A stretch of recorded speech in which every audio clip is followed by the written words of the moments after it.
OK, donc pour la dernière fois, j'ai déjà ouvert devant moi la page ressources sur les phrases conditionnelles et si je descends, vous verrez que j'ai déjà ajouté la deuxième moitié de notre troisième structure de phrases conditionnelles et comme vous voyez, c'est le plus que parfait. Le plus que parfait, on peut aussi appeler par les trois lettres PQP pour le rendre un peu plus simple, un peu plus courte. Peu importe, les deux veulent dire la même chose. Et donc, je vais, comme d'habitude, vous montrer la formation, la traduction et ensuite, vous serez prête à essayer quelques exercices. So, j'ai sauté au milieu de la page où vous voyez la formation. Le plus que parfait, c'est un autre temps de verbe qui a trois parties. Donc, vous savez maintenant le passé composé. Vous avez appris le conditionnel passé la semaine passée. Et puis, cette semaine, un nouveau temps de verbe qui a aussi trois parties. C'est le plus que parfait. Donc, comme d'habitude, ces trois parties sont le sujet, suivi par le verbe auxiliaire, suivi encore, comme d'habitude, par le participe passé. La différence, cette fois-ci, c'est encore avec le verbe auxiliaire. Comme d'habitude, vous avez deux choix d'utiliser le verbe avoir ou d'utiliser le verbe être si c'est un verbe Dr. Mrs. Vandertramp ou un verbe réfléchi. Mais cette fois-ci, le verbe auxiliaire devrait être conjugué à l'imparfait. Pour vous, l'imparfait n'est pas un temps nouveau du tout, mais quand même, voilà une petite révision. Donc, le verbe avoir en haut, j'avais, AIS, tu avais, AIS, il avait, c'est à vous à écrire, AIT, nous avions, vous aviez, IEZ, et puis elle ou il pluriel avait, AIENT. Le verbe être, j'étais, AIS, tu étais, AIS, il était, AIT, nous étions, IONS, vous étiez, et finalement, il, elle, pluriel, était, AIENT. Vous connaissez déjà assez bien les participes passés, même plusieurs des participes passés irréguliers. Et c'est important de noter que si vous employez l'auxiliaire être, que c'est possible que le participe passé aura besoin aussi d'un accord dépendant du sujet, si c'est féminin ou si c'est pluriel. Donc, ce que vous êtes en train de dire quand vous employez le plus que parfait, c'est l'équivalent du sujet plus le mot had en anglais, plus le verbe au passé.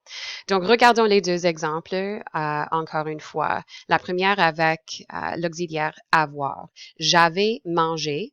En anglais, on dirait I had eaten. Si on dit elle était allée, en anglais, on dirait she had gone. La raison pour laquelle j'ai ajouté des informations entre parenthèses à la fin de chacune de ces phrases, c'est parce que quand vous employez le plus que parfait, ce n'est jamais, il n'y a jamais une seule chose qui est arrivée au passé. So, quand on dit I had eaten, oui, c'est quelque chose, I had eaten, ça veut dire que c'est quelque chose que j'ai fait au passé, mais il y a le message impliqué, c'est qu'il y avait aussi quelque chose d'autre qui est arrivé au passé. Okay? Si vous regardez en haut de la page encore, okay, on voit un temps, le plus que parfait, c'est un temps au passé qui est utilisé pour identifier une action qui était déjà complétée avant une autre action au passé. So, les deux actions ont pris place au passé, mais l'action que nous mettons au plus que parfait, c'est l'action qui est arrivée en premier. Alors, c'est la première des deux actions. La deuxième action ne sera pas toujours mentionnée dans une phrase. Ça peut être impliqué et c'est ça qui est le cas dans ces deux phrases exemplaires en bas. Okay, donc, quand vous écrivez une phrase comme j'avais mangé ou I had eaten, ça veut dire que nous savons tout de suite que c'est seulement une de deux choses qui est arrivée au passé. Je ne suis pas obligée de mentionner la deuxième chose qui est arrivée au passé. Et donc, dans ce cas, je l'ai mis entre parenthèses. So, I had already eaten before we went out. I had already eaten before you made dinner. Okay, I had already eaten before the pizza got there. Okay, ça pourrait être n'importe quoi, mais en tout cas, I had eaten, c'est la première chose qui s'est passée avant l'autre action au passé. Donc, I had eaten, c'est la partie de la phrase qui devrait être conjuguée au plus que parfait. Okay. Même chose avec la deuxième exemple. She had gone, she had already gone. Je peux ajouter le mot déjà ou already. Et puis, une deuxième action implicite. Before you arrived, before you called, before you told her not to go, n'importe quoi. Donc, comme toujours, à la deuxième page, il y a quelques phrases à essayer avant de passer aux exercices. Et vous allez remarquer que je vous ai donné les réponses en bas à l'envers, encore une fois. Donc, je suggère que vous essayiez ces 10 phrases avant de comparer vos résultats avec les réponses en bas. Et essayons quelques-unes ensemble. Comme d'habitude, je suggère que vous trouvez une stratégie qui marche bien pour vous. Je vais continuer à identifier en premier des verbes qui auront besoin de l'auxiliaire être pour que je ne les oublie pas. So, tout de suite, je vois aller, je vois aussi tomber. OK, je vois encore aller, il y en a plein. Venir aussi. Je sais que vous savez tous ces verbes. Et voilà, aller encore en bas. OK, so j'ai vraiment une bonne variété de phrases ici. Commençons avec numéro 1. Ce jour-là, vendre. Je sais que ce n'est pas un verbe Dr. Mrs. Vandertramp ni un verbe réfléchi. Donc, l'auxiliaire est avoir. Le sujet, c'est vous. Donc, je sais que aviez, c'est le verbe auxiliaire avoir conjugué à l'imparfait. Et puis, j'ai besoin d'ajouter le participe passé du verbe vendre. C'est vendu. Et voilà ma phrase. Ce jour-là, vous aviez vendu peu de choses. Okay, so that day you had sold few things, very few things. Okay, peut-être que vous voulez essayer une phrase avec l'auxiliaire être, donc tomber. Le sujet c'est je. L'imparfait du verbe être, je sais que c'est été, AIS. Et le participe passé du verbe tomber, c'est avec le E accent aigu, mais je dois vérifier et possiblement ajouter l'accord. Pour moi, j'ai besoin d'ajouter le E, mais si tu es masculin, peut-être pas, donc tu peux le mettre entre parenthèses pour démontrer que c'est une possibilité. Okay? Continuez avec ces phrases, comparez vos résultats. Comme toujours, si vous voyez que vous faites trop d'erreurs, que vous n'avez peut-être pas bien compris, posez vos questions avant de passer aux autres exercices. Comme ça, vous aurez tout clarifié avant que vous rencontrez plus de problèmes. OK, donc je crois que je ne crois pas que vous avez besoin d'aide avec les 2 pages d'exercice. Les instructions sont assez claires. Il y a un mélange. Vous allez faire des conjugaisons, vous allez faire un peu de traduction, vous allez employer des verbes qui auront besoin de l'auxiliaire avoir et aussi qui auront besoin de l'auxiliaire être. Donc, continuez vous-même, mais soyez certaine toujours de me poser des questions ou chercher la clarification si nécessaire. Mais je voulais très rapidement adresser les instructions de cette 3e petite exercice, juste pour m'assurer que tout le monde sera capable de participer sans problème.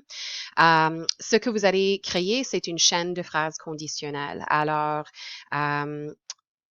imaginez que quand je suis arrivée à cette page, il y avait seulement la première phrase. Si nous avions été à l'école pour la fin de l'année scolaire, nous aurions eu une fête.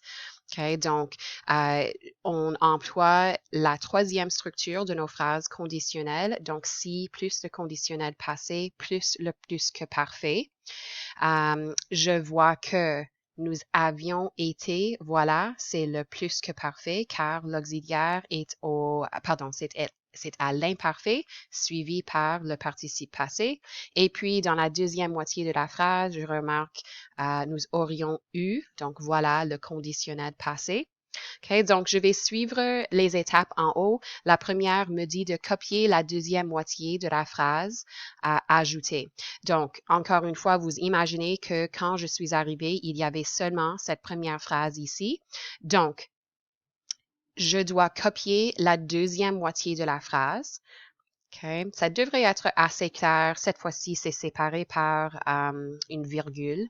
Donc, je sais que ça, c'est la deuxième moitié. Donc, je la copie, je la colle au début de la deuxième phrase. OK? So, j'ai collé cette partie soulignée. Ensuite, ça dit de placer le mot si où je le veux. Donc, ça dépend vraiment de ce qui fait le plus de sens, ce qui est logique. Donc, si je lis « Nous aurions eu une fête », selon moi, c'est plus logique de garder le mot « si » quelque part au milieu au lieu de dire « si nous aurions eu une fête », mais ce n'est vraiment pas impossible du tout. J'aurais pu choisir de le mettre au début et je n'aurai aucune difficulté à créer une phrase, mais cette fois-ci, je l'ai mis au milieu. J'ai aussi ajouté un peu plus d'informations. Donc, nous aurions eu une fête pour ton anniversaire. J'ai ajouté. Puis, si, j'ai indiqué en rouge. Et puis, c'est à moi de compléter la phrase. Mais, comme c'est écrit en étape 3, je dois assurer que j'utilise le bon temps selon le cas. OK? Et nous travaillons avec les phrases conditionnelles de la troisième structure, si plus le conditionnel passé plus le plus que parfait. Donc, si je regarde encore la partie de la phrase que j'ai copiée de numéro 1, nous aurions eu. Okay, nous aurions eu. L'auxiliaire aurions ici, c'est au conditionnel suivi par le participe passé. Donc, je sais que ça, c'est le conditionnel passé. Ça veut dire que c'est à moi d'utiliser le plus que parfait dans la deuxième moitié de la phrase. Alors, regardons ce que j'ai fait. Si maman nous l'avait permis. Okay. Avait, voilà l'auxiliaire, c'est à l'imparfait suivi par le participe passé, permis. Ma phrase, donc, c'est nous aurions eu une fête pour ton anniversaire si maman nous l'avait permis. Okay? We would have had a party for your birthday if mom had permitted it. Okay? Et it parce que j'ai le pronom L' ici. So, if mom had permitted it. OK? Donc, si je suis la prochaine personne qui arrive, je prends la deuxième moitié de la deuxième phrase et je la colle pour commencer la troisième phrase. OK? Encore une fois, j'ai le choix de décider où placer le mot « si » au début ou au milieu. Cette fois-ci, juste comme exemple, je l'ai placé au début. Donc, si je suis, c'est mon tour, je suis arrivée ici et c'est à moi de compléter la troisième phrase.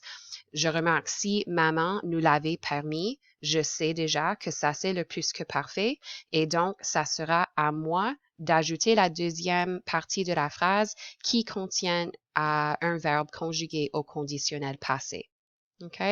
Et donc, vous allez continuer comme ça. Si tout le monde participe, on devrait avoir 27 bonnes phrases. Donc, je vous encourage de participer, non seulement pour ajouter votre phrase, mais aussi pour retourner et regarder les phrases qui ont été créées par vos camarades à la fin. OK? J'espère que c'est assez clair, mais comme toujours, si vous avez des questions, vous savez où me trouver.